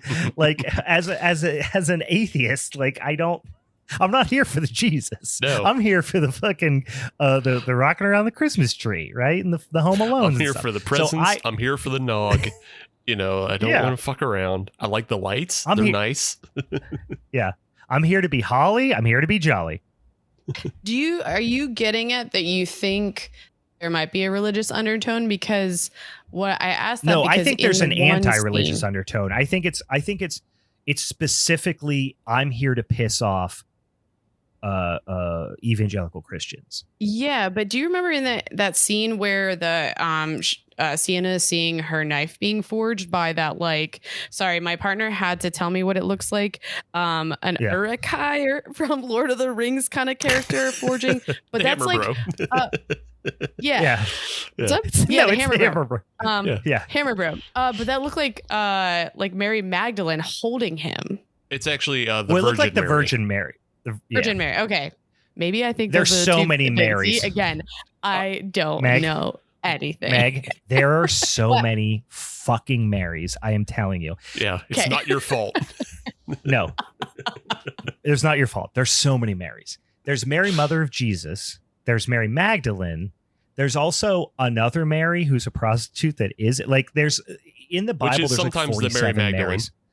It is sometimes, but most people would agree it's a different Mary. Anyway, there's a shitload of Marys. But yes, that instance, I thought that was tremendous. Such a weird scene because it has this weird orc-looking fucking thing, which I originally thought was. This is how I took that scene, and let's set it up for those of you who haven't watched it. Which, first of all, if you're listening to this podcast, you haven't watched it yet. You're missing out, but you're already this far, so stick with us. There is a scene where they're talking about this sword that is the sword that ultimately Sienna is going to use because she's kind of like a superhero. This was the character she was when she was dressed up for Halloween in the first movie. I won't get too deep into it, but ultimately this special sword that is going to be able to conquer art or in some capacity is being forged by what looks like a demon type creature with like a mask, a deformed face, and is being enslaved in some capacity by not just the Virgin Mary, but the iconography of the Virgin Mary. Because it's not a woman, it's not a Middle Eastern woman standing there who has him on a leash. It is a living statue. It's one of those of the Virgin Mary. It's one of those like big plaster bum ass statues that you see the ones everywhere. You see in front of like a not very wealthy church. You know what I mean? Yeah. And it moves like a living statue would move, like a golem type of thing, right? Mm-hmm. Which I took as God, like all these supernatural forces are working in, I guess, congruency with one another. I don't know. That's maybe not the right word. And God and whatever God iconography, because it wasn't Jesus, it wasn't God. It was specifically a statue of the Virgin Mary, is using evil for her own good, for her benefit, I will say. You know what I mean? Yeah. Sure. So it is whether or not you believe that the sword was actually forged for good or by good forces versus evil forces or whatever, it still is decidedly sacrilege, right? Yes. Yeah. And also plays into the whole subversive angle of like, there is no good and evil, you know what I mean? So I kind of took it as like, she's using this tool, and I took it as like a, you know, you're your own God type of thing. And she's going to use this tool that was forged by some supernatural forces that are in league together in some capacity. And she's the only one who's really going to save herself. Yeah. If you want to get... Can I make a side... Go ahead. You're probably going to keep on track. So yeah, I have a side comment. Yeah, I got more, and maybe, I don't know, maybe it'll answer something for you, or just, I know it will give you more context, Meg, because you don't know this stuff, but the other... for those of you who are new to the show, Steve and I grew up, being forced to go to church and learn all this stuff, and Meg escaped. And then I just always chose movies that would be hella religious and didn't know it. For showdowns. So Steve and I had to go to, various Bible study classes and things as a kid, and were indoctrinated more than Meg was. So that's the context there. Yeah. But the other side of this is that, we're talking about this sword that can kill demons, and this is very much iconography and in line with the idea of Saint Michael. And so Saint Michael, the archangel, was the angel that punished all the demons and pushed them into hell, and was part of sealing them off. And so you have this weapon that is used by Michael, her father. And then he was fallible. Like they figured. Yeah, sorry, go ahead. Yeah, he's fallible, but then the other, I mean, it's still just making that connection of like calling her father Michael, and then, making him have the power to imbue her with the sword. You also see her armor with the hammer bro, and when she, gets the sword and hides it in the house, it's wrapped in wrapping paper with Saint Michael, the archangel, on it. See, I wouldn't have caught that. Yeah, so that's just more to that. Yeah, it's still like a side note to what you both said, but it was something that I appreciated about the change here is that the dad was talked about so much in Terrifier 2 that to see scenes or flashbacks or just dream connections with him in her child form, I think was a really cool add to the film that I liked. Yeah, I always like to learn more about the protagonist more than I like to know more about the monster. In my experience, again, I'm jaded by the Halloween franchise, but she's the one who can be less believable. So seeing more context to what makes Sienna be like a really great final girl, I think is like helping her like storyline in this whole thing.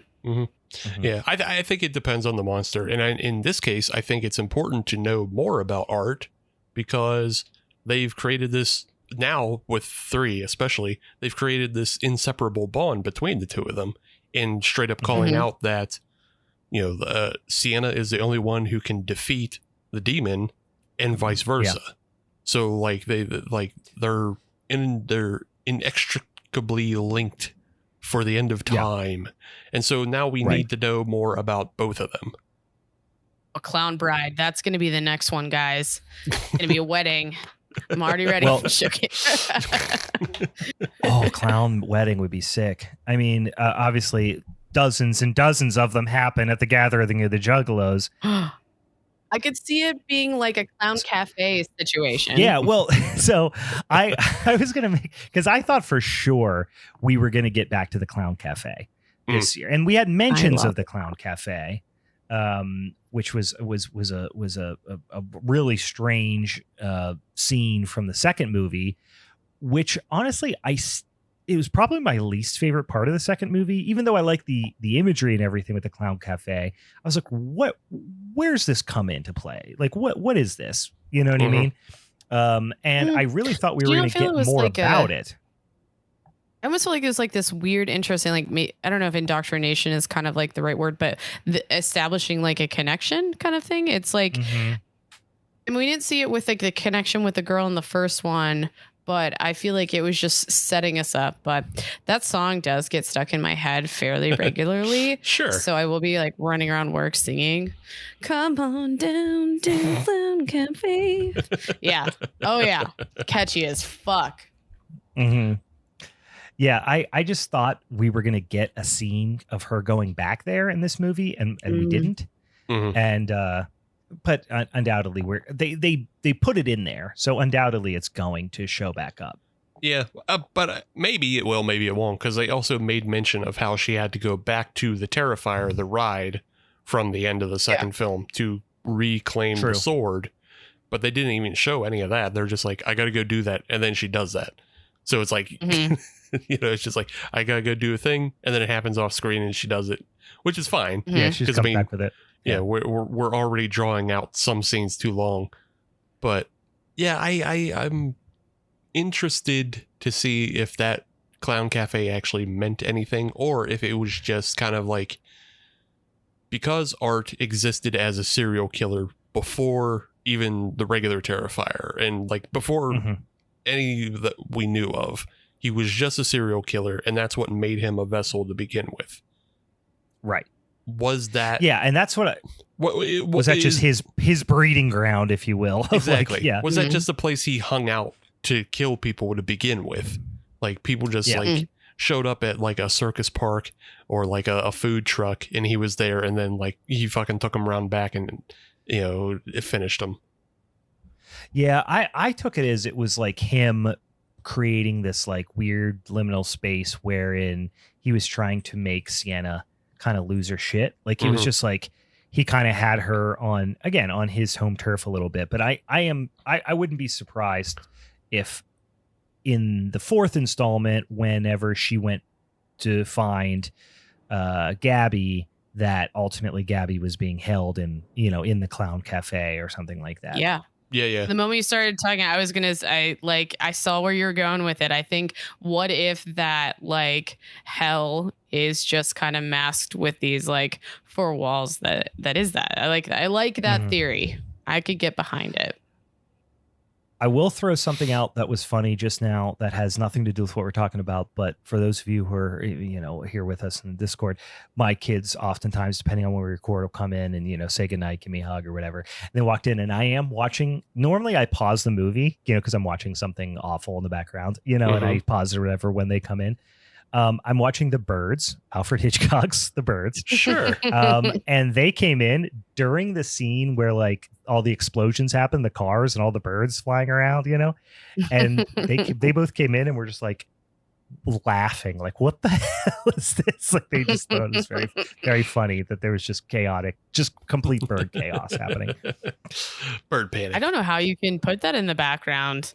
That's like your ADHD medicine over there. Gonna have a movie going. I always have, literally, I'm looking directly into my computer screen, and right over top of it is big screen TV right here with I always have some dumb movie on. Sorry.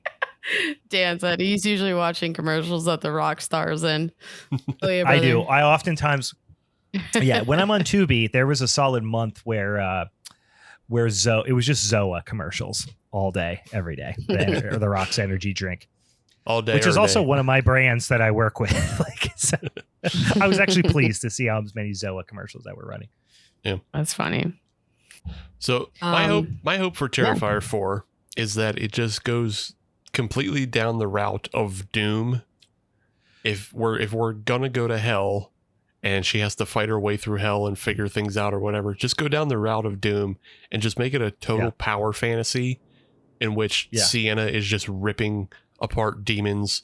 Like, she just comes in and fucking rips off the Hammer Bro's head and kicks it into a fire, and then picks up her armor, and then goes and has to like punch her way through every other Art the Clown victim, including the kids, because they've all turned into demons in hell.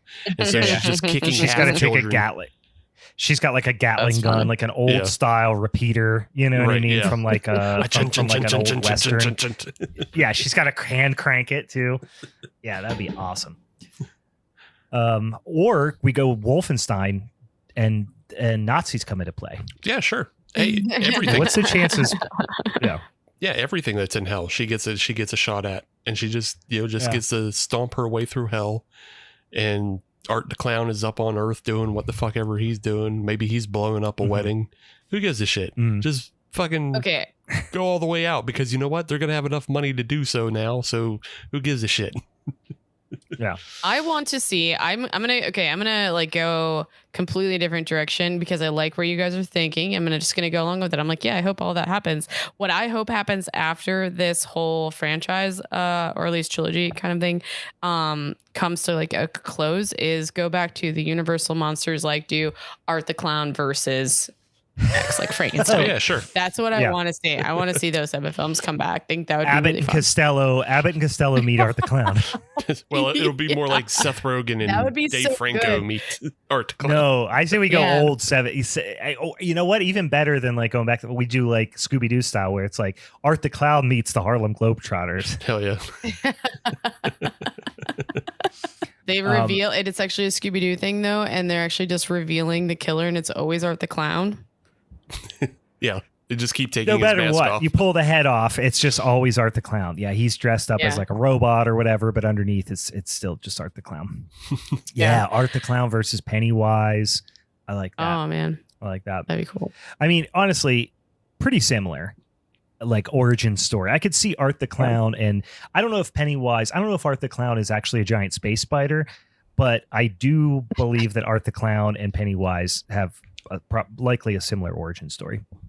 One I saw pitched on Twitter was Psycho Goreman versus Art the Clown. Yeah. They're both comical enough. I like that. Yeah. Well, let's do this. How about we go through, because we're not going through like a plot line for plot line synopsis here of the movie, and we're just kind of hopping around. What is a scene or a moment? I know a couple immediately come to mind for me that you were like, wow, it was surprising, or maybe you liked it, you hated it, but you think it's worth talking about, a sequence, a scene, something like that. I mean, I think it goes without saying talking about the ant being killed, but I think there's a lot of random things going on there. But Sienna getting her face stuffed into her uncle's like torso just completely stuck out. It was just like, but it went on for, longer than just a second, that stuck out. But I mean, there's a couple other that were outside of it, but I think that might be fun to just kind of go over for a minute. Yeah. Yeah. I like that. Correct me if I'm wrong, because my brain doesn't remember well enough, but like, is this the first film where you saw like Art really get into like cruelty to animals? With the rats, you mean? Yeah. I'm trying to think. Did he do anything in this first or second movie with animals? I want to say, I could be totally imagining this, but I want to say there was an alley cat situation, either the first one or the second one. That's what I thought. Maybe bad happened. That something bad happened too, but I could be just imagining that. Yeah. Either way, it's still sticking out to me. It's still way over the top in this film, because he's fucking freezing rats and smashing them and throwing them at other rats, as like taunting them, which like the most extreme Tom and Jerry is like killing one and showing it to the others.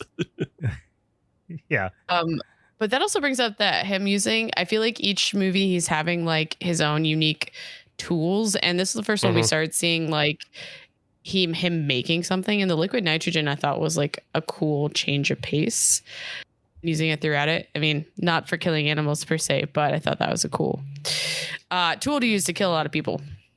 Do you think this is a thing that I could not help but and maybe this is surface level and I'm dumb and I'm just, you know, I didn't recognize it when I was seeing the movie, but I was laying there, you know, in bed after watching it. And actually, I want to say I was laying there in bed the night after watching. I was trying to go to sleep, and I was just like, that was fun. And I woke up in the morning on Saturday morning, yesterday morning. This is Sunday, by the way, we're recording. This is going to come out tomorrow. And I watched it on Friday night. I woke up on Saturday morning and I was just in a good mood. Just like, that's fun. I like going to the movies late at night, watching wacky shit. To the movies. I like going to the movies. I like a movie. I love riding in cars. I like a movie. Do you feel that way because of like the Looney Tunes kind of persona? Like just a scene that sticks out is when Vicky and him are going to that abandoned house and he's like clearly annoyed by her. And I'm like, this is just silly and funny right now. Like he's it's just very like, silly. Yeah. Like I know we're veering away from what we were going to talk about, but yeah, like it had a better balance than the other ones, I think, for the silly factor. Well, and even when he's eavesdropping on the asshole couple and he's like agreeing and not agreeing, and he's like, she's like, do you want to fuck Art the Clown? And she's like, no. And he's like, oh, he does like the all shucks snap. You know, like that sort of stuff. It's great. Yeah. And they're like, what do you think he smells like? And he's like smelling himself. And he's like, yeah, he's like smelling his armpits. He's like, he's just doing just like a sitcom bits, you know what I mean, in between like horrible violence. Sorry, what were we talking about before I got off on the we were talking about scenes we like. yeah after that we started talking about the scene. We were talking about the last scene with the ant being killed, like that whole section, and then if there's any other good points that you would want to. Oh yes, okay, thank you. I'm back on track. Here's the thing that I was thinking about, and maybe this is surface level for everybody else and I'm dumb, but do we think that the demon that we show who forged the sword, you know, at the behest of a statue of Virgin Mary, does that quote unquote demon have some sort of relationship, or perhaps is Art? Yeah, it could be. So he was creating the weapon that was going to kill him. Yeah, because we're again, it's back to that thing about the two being inextricably linked. Yeah. Because it is a thing of good, and that her father was like telling her like, oh, you're going to be this great big hero because you have to be, because there's this evil coming, you know, like it would make perfect sense that the evil had to forge its own destructor, like it to be able to like come out and try to find its freedom in a sense. Well, it had to forge its own. It had to forge the tool that could be used to destroy it. That's what. Yeah, that's a thing that God would make somebody do. God would make you forge your own tool of destruction. And I think there's also something to be said, like going down this path of thinking a little bit more, that I really would like if they did go in this direction. I don't know. It could be, it would all depend on how they executed it. But I do like the idea that the person that was forged was helping us, you know, or not helping, but forcing the demon to forge the sword was not, obviously it wasn't God, and it wasn't even an angel. It was specifically, like I said, that statue of the Virgin Mary, which to me indicates its iconography representing the church, specifically the church. Sure. You know what I mean? Sure. So does the church facilitate demon activity to keep it relevant and making cash and doing church stuff? You know what I mean? You like, who's the ultimate You might also just be reading too deep into that because I like that kind of shit. Right, because you like that kind of shit. But also, if you just keep this on the surface level for dum-dums, they're just going to go, oh, that's the Virgin Mary. And then the Virgin Mary is like in charge of the demon. But maybe the demon broke free and he became Art. He's Art the Clown. But the Virgin Mary. But it does. Again, you can make the parallel of the forged demon is there creating weapons and armor. And that's what Art does. Art creates weapons and armor. Yeah. I just like the idea that the ultimate villain here is actually the church. I just like that. Yeah, subversive I know that's what you're trying to angle. I know. I'm aware that this is what gets my rocks off, and this is what I would like to see ultimately be the case. Is that the cult of Thorn, if you will, of this franchise is the church. Right. Sure. Yeah, I like that idea. And it's going to be revealed in Terrifier 4 that like baby Art the Clown was molested by a priest, and that's why he became a serial killer. And so the church inadvertently forged their own destruction by molesting a kid that made him crazy, and he turned into a murderer. Yeah, here's the moral of the story. Ultimately, that you learn from this: don't molest clowns. Yeah. Don't diddle clowns. That's don't diddle clowns. You diddle clowns, they diddle you back, right? Mm-hmm. All right. What's another one?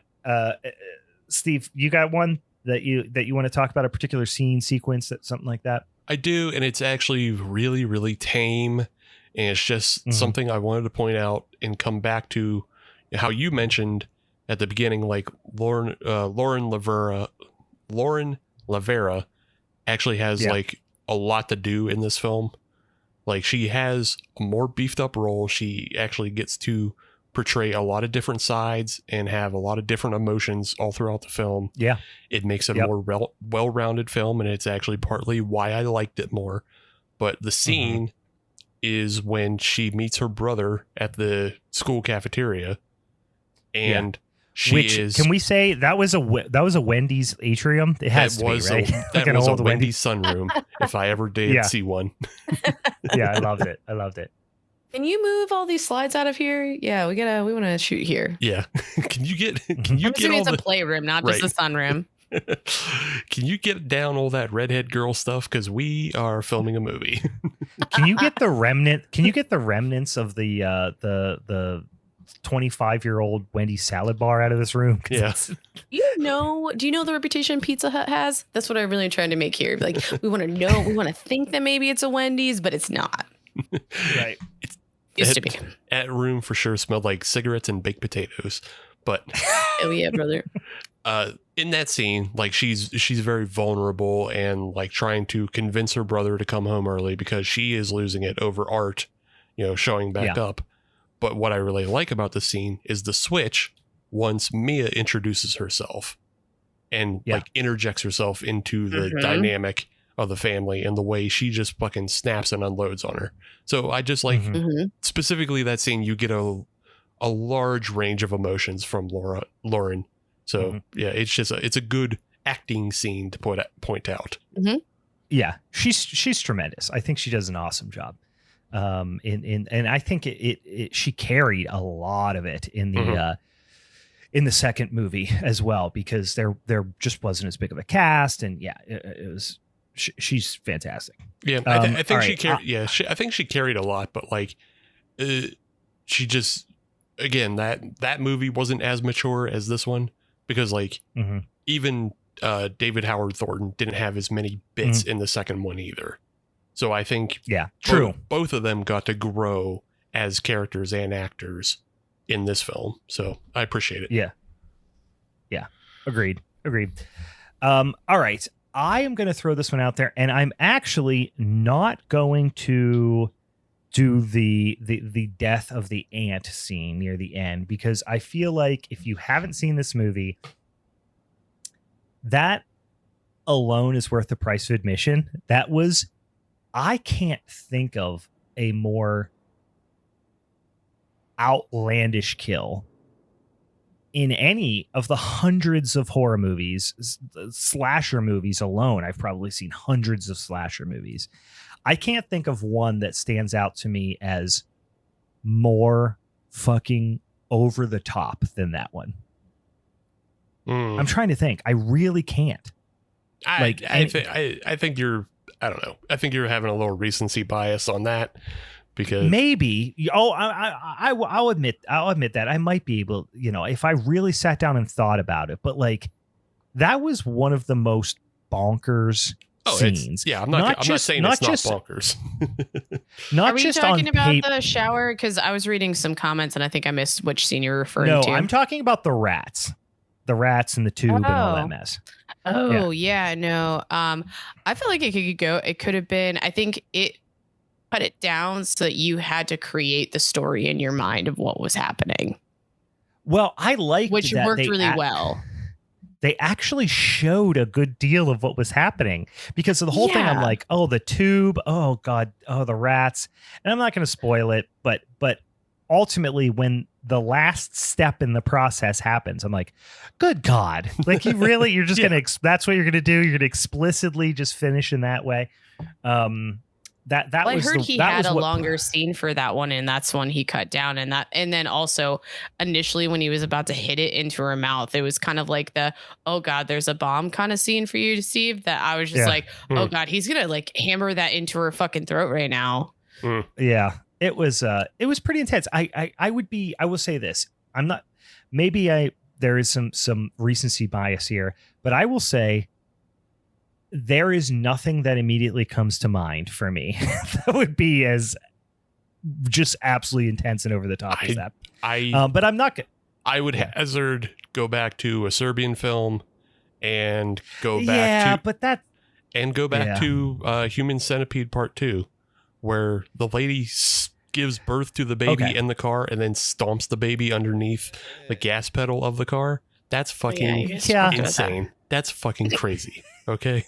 Yeah, I think here's what his thing is. I don't like either of those movies. Right. That's fine. So I'm not thinking about them even in the same level. I mean, Human Centipede, and this is the thing. If we're talking about Human Centipede and a Serbian film, when we are talking about horrificness, neither, like, what area of the cosmos we're in, right? Yes. And none of them. Well, yeah, the other two, I was like, really the only other one that comes to mind for me is like in the second Terrifier with the salt and everything in the back. Yeah. Anyway, that's not what I came here to talk about. I didn't come here to talk about the rat tube thing. I was going to talk about a much milder scene, although a quite gruesome one, that I just genuinely enjoyed. And just, this is why I will probably watch this movie 10 more times, at least in my life, is I love Christmas horror movies, and I love Christmas imagery in horror movies. And something about the barroom scene that we talked about, when Art walks by the window, sees Santa sitting at the bar and gets so excited, like a little kid, and gets this big, and this is the part of the thing that I find Art funny, is that no one else saw him. That was all for Art. Yeah. Art's whole bit that he's doing here, so many of Art's bits that he does are just for him. And that's part of the reason why I love the character, is because 98% of the bits that I do in my daily life are just for me. Yeah. And I appreciate and respect somebody who's just out to make themselves laugh and no one else. And so then he goes in, and just the whole vibe of the barroom scene is just, it's just a cozy, silly, uncomfortable scene where you're like, oh, I'm sitting here with fucking, how did I get into this bar with Clint Howard and Daniel Roebuck, and I forget who played the bartender, who was Eddie, played by Bradley Stryker. I ended up in this bar, and Art the Clown is hanging out, and we're just gonna have a drink and have a good time, and everyone's having fun until somebody pisses on Santa's lap, and then shit goes to hell. But just that whole scene is bonkers. And I also, for some reason, really think it's funny that Art always ends up pissing or shitting on somebody. Like, he's a demon. I was hoping you were going to mention that, because I think that definitely made it. He's a demon, right? A full-on demon from hell or wherever, and he's cutting people up. He's doing horrible things to people, but also he will take the time to just piss on somebody. He is there to ramp things up slowly. He never goes in that situation He's not going to go from 0 to 60. He's not going to walk into the bar and hand somebody a bomb. He's not going to walk into the bar and freeze somebody's face and smash it into pieces, or walk into a bar with a chainsaw. He's going to walk in, have fun, do some bits, piss on somebody, then pull a gun. Yeah. Like, it's just the whole progression is so weird and unnerving. And it's like, did he think all that out? Or did he just come up with that the second he glanced in the window and saw Santa Claus at the bar? Yeah. You know what I mean? It's just, it gets your brain moving. He was improving. Yeah. I think he's just improving. The most telling and shocking part that he was... The chances of seeing Clint Howard at a bar are not that low. No. That's a good point. That's a good point. But the most telling and shocking part about him getting into that bar and improving all that shit is that when he's running in, there's 2 women that he completely just breezes by and just pushes them down. Like, he's just not interested in killing them. He just shoves them down to the ground and like, he out of the way, bitches. Straight Will Ferrell when he sees Santa. Yeah. Like, he pulls a straight Will Ferrell on that one. It's great. He's just starstruck by Santa. Mm-hmm. Yeah, he's so happy. I'm curious though if that was just like, oh, we got to get him. So like, how would he ever even understand? I shouldn't be asking those questions because I just need to like keep the disbelief, I think maybe, or just like I can stay ignorant and not question why he was interested in Santa. But I do appreciate that it's somehow like this like iconography kind of thing. So maybe it was like representative of something else. Yeah, I was just thinking about that too. And I kind of like the idea that in hell or demon, wherever demon realm that art originated from, that art or the entity that goes into art is just like a regular fun loving guy. You know what I mean? And he's just out just doing the things he would normally do in his realm, in hell or wherever, except for he just happened to be thrust into this new environment, you know? Sure. Yeah. Yeah. I'm sure there's a lot of goofs and gags that go on in hell. I'm sure they just do this shit to each other regularly. You think they're doing goof 'em ups down there? Yeah. And they do it regularly because what are you going to do with eternity? He's just going to fucking torture each other. And then I'm sure when he cuts somebody's leg off in hell, it's back by the next day. So they can just keep doing it. It's itchy and scratchy for eternity in hell, I bet. It's like, I've always really liked the Aqua Teen Hunger Force representation of hell, where there's just these little weird, crudely drawn characters who are just like hacking each other's limbs off and stuff. Yeah. Yeah. You know what hell I really want to see is the Your Pretty Faces Going to Hell version of hell. That's actually the one I want. I hope to. It's like office culture. Yeah. Yeah.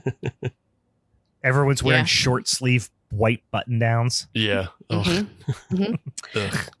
only last scene I will say that I just want to make a point because I don't know how close we are to wrapping up, but I was just going to say Blood Angel.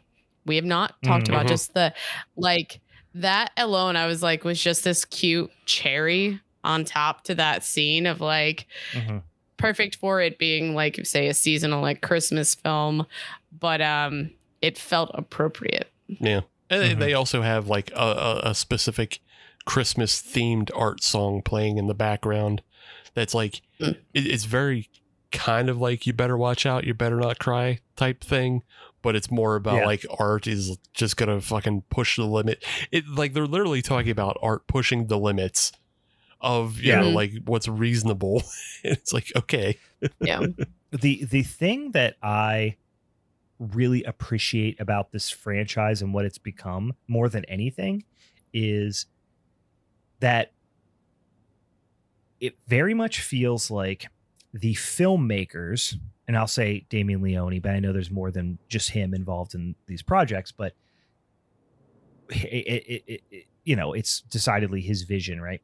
I think there is something to be said about the filmmakers being self-aware about what they're trying to accomplish without the film being self-aware. You know what I mean? And I think people miss that quite often with some of these movies where it's like the characters in the movie are doing the wink, wink, nod, nod. And they've done a pretty unique thing, the filmmakers here, in that we're feeling the wink, wink, nod, nod of what we're trying to accomplish without feeling like the movie is in on the gag. You know what I mean? Right. Yeah. I mean, the movie is in on the gag. He's doing bits and stuff like that, but I don't know. I maybe I'm not doing a great job of describing it, but it just feels like, and I'm not just saying the gag of like some of this stuff is silly and some of this stuff is comedy and Art's doing bits. I mean, like, there are parts of a movie like, I'm thinking of Christmas Horror, so I'm going to say Santa's Sleigh, starring one Mr. Bill Goldberg. That movie is silliness from beginning to end, but it doesn't feel, it feels silly. It obviously is like silly on purpose, and it's got freaking, you know, the nanny and Chris Kattan. Chris Kattan and shit at the beginning. And Sonny Corleone and all this stuff at the beginning. But it never feels, it feels disingenuous. And I'm used to those movies feeling disingenuous. Right. You know what I mean? It's because because the characters throughout that are jokey. They're joking about like their STDs and shit like that. You have Dave Thomas, who's a preacher who's like in trouble for always going to the strip clubs and stuff. So the immediate danger is only dictated by whether or not Art the Clown, or I mean, in that case, you know, Bill Goldberg is actively killing somebody. That danger is only dictated by Bill Goldberg showing up and killing, and then people snap out of their jokey haze and go, oh, danger abounds, and then bits still happen within those kills as well.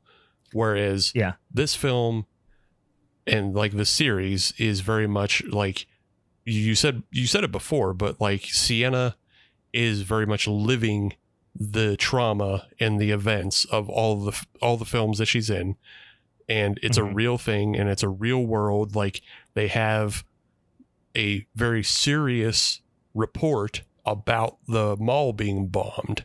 It's not like it's not like a RoboCop report where they people are sad about it. They're like, oh my god, what happened? The uncle is upset and devastated by the news that the mall was bombed. You know, it bothers him. So like, they never give away that kind of, they never give way into that kind of jokiness. They're not living in a jokey world. Right. They just happen to have a serial killer who does bits. Yeah. The gag that is for us, the viewer, is just how preposterously violent the movie gets.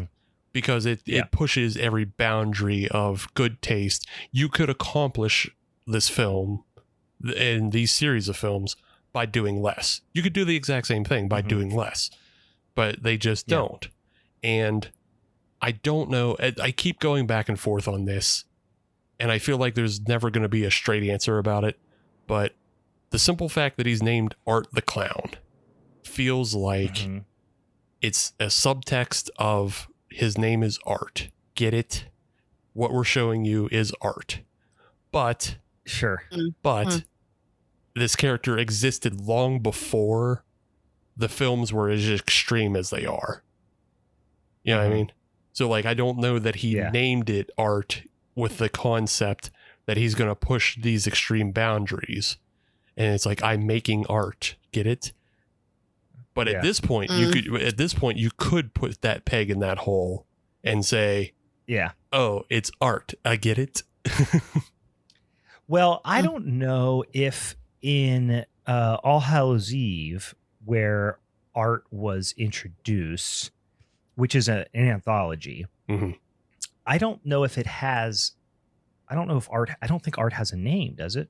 Does he? I don't know if he does or not. I haven't watched it in a while, but I'm not sure. Yeah, even I think he does, because I think it's a character he's been working with. Like, he's been workshopping this character since 2008. So I think there's even, I believe we talked about this when we did Terrifier 2, but like the original actor for Art the Clown was a guy who did All Hallows Eve and I believe 2 shorts before All Hallows Eve. Oh, there were shorts. Yeah, I do remember talking about this now. Just to comment on that, I listened to an interview about that, and like he had a couple of videos on YouTube that were getting a lot of attention, and the people who were doing All Hallows Eve had approached him and asked him to be part of it, and basically they were just looking for videos on YouTube that already existed, and Damien, I guess, somehow convinced this guy just to let him basically do all of the films for it and just give him the money to do it, and that's kind of where his part in All Hallows Eve came into play. But let's talk about that. Yeah. Anyway, all right. Well, listen, here's what I took out of it. I loved it. Give me more. Feed me more, please. More, please. Nom nom nom nom nom. All right. Any final thoughts on Terrifier 3 before we wrap this son of a bitch up? I like the look of it, and the sound design was also very good. So it's I was gonna ask you. Yeah, I was gonna ask you how you thought about like the lighting and the filters and stuff like that for this one. I mean, the lighting looks pretty excellent because it is very reminiscent of Black Christmas, but also it does harken back to the original Terrifier that was just like, I mean, the original Terrifier is also ugly to look at, but in a good way. Like it's good ugly because it is just high contrast, ugly, soft lighting everywhere. And so they ditched that teal rose gold nonsense they did in Terrifier 2 and just went back to like kind of a grimy, dingy looking. I don't know if this film was actually shot on 16 millimeter, but they sure did work their ass off to make it look like it. So it does feel like it was shot on it. But yeah, it could be some sort of effect. I have no idea. Yeah. But like it had like a glow to it. It kind of felt like too. Yeah. Is that, I don't know if that's accurate fair. Yeah. So it has like a softness to it. And there's like, you know, definite like contrast and like some of the lighting, especially like in the scenes where the 2 demolition guys are going through the house. Like, oh yeah, there's just like a lot of crazy lighting in that house, but it's, you know, hard to tell what's planned and what isn't, like what just exists in the world. So it's, you know, it's a good film to look at that way. And then the sound design is just like wildly improved just from having a budget. Yeah, we didn't even talk about that scene in the house and all the wacky shit that guy has happened to him. He gets scalped. Spoiler alert, he gets scalped. Yeah, still a lot to this movie that you should go see. And we didn't even talk about Vicky masturbating, man. Oh my God, that was a scene. We did not get into that either, but that was a scene where when it happened, that was the first time, because that's fairly early in the movie. Right. The 10 to 12 teenage boys that were in front of me, a couple of them involuntarily stood up. like they just put their hands on their head and just stood up like, what the fuck are we looking at? Yeah. Like I could hear them going, no. Which is so funny because those 2 girls who were like 13 in my showing is when they just started giggling. Like it might have been just like a nervous laughter at what they're watching, but it was they just giggled at it. It wasn't like a shock. I did or too. anything. I that's all I could do at that point. Is I was just like, oh God, like it's what a little good like that? Exorcist nod. I don't know. I think he did a lot of like nods throughout it too. But we didn't get into that either. But there's so many fucking references in this, like The Exorcist, The Shining. Like it's all over the place. Oh yeah, I like The Shining one too. Yeah, even Rosemary's Baby with the book at the end. I think my partner actually noticed when we were talking about it. I was like, oh, that's cool. Yeah. Fun stuff. Go watch it. Especially while it's in theaters. All right, guys. Any final thoughts before we wrap this sumbitch up? I guess I'll watch the 4th one. You know you're gonna fucking watch it. Don't act for a second like you're not gonna watch it. You're watching it, you're gonna like it. I am in now. Like I've watched all fucking 3 at this point, and even though I still hate 2, and I'll never watch 2 again. If I don't have to. This one I kind of liked. I kind of like it. You fucking like it. Yeah, I kind of like it. You fucking sourpuss. I still saw better movies. Go watch Strange Darling. God, that movie fucking rules. Where is this? Where can we find Strange Darling? I believe it's. Because I've seen people talking about it, but I don't know. Is it streaming somewhere right now? I believe it is on premium VOD at this point. So maybe Strange Darling. Maybe give it a little bit of time to come to an actual streaming service, but it is, it's premium. It came out in 2023? It came out earlier this year. I think it's one of those films that was filmed in 2023 and it came out earlier this year. Yeah, I got it. Probably was at like Film Fest or something then. Right. If you have a library card, I believe you can get it on Hoopla.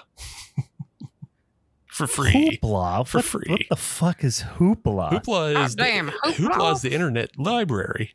And if you have a library card, you can rent movies on there, and fucking Strange Darling's one of them.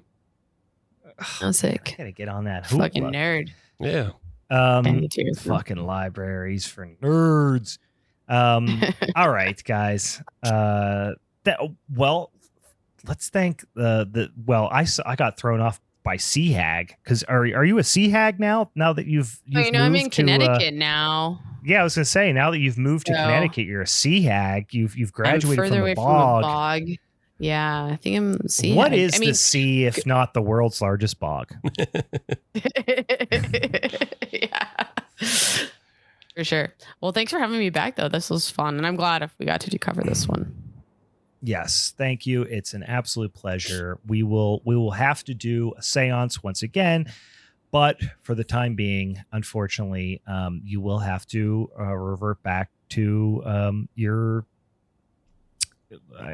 eternal damnation, I guess, that you were in before we called you here. So I totally wish I had a button just to turn off all my lights and like get out of here. Back into the sea with you and your hell horse. Yeah, it's a little bit of a hike. Sea, horse girl. My horse is waiting outside, so I actually gotta go. I heard him. I heard him neighing out there. So, all right. For the Halloween is Forever crew, I'm Brian. I'm Meg. I'm Steve. All right, see you later, you fucking spookies. Bye. Bye.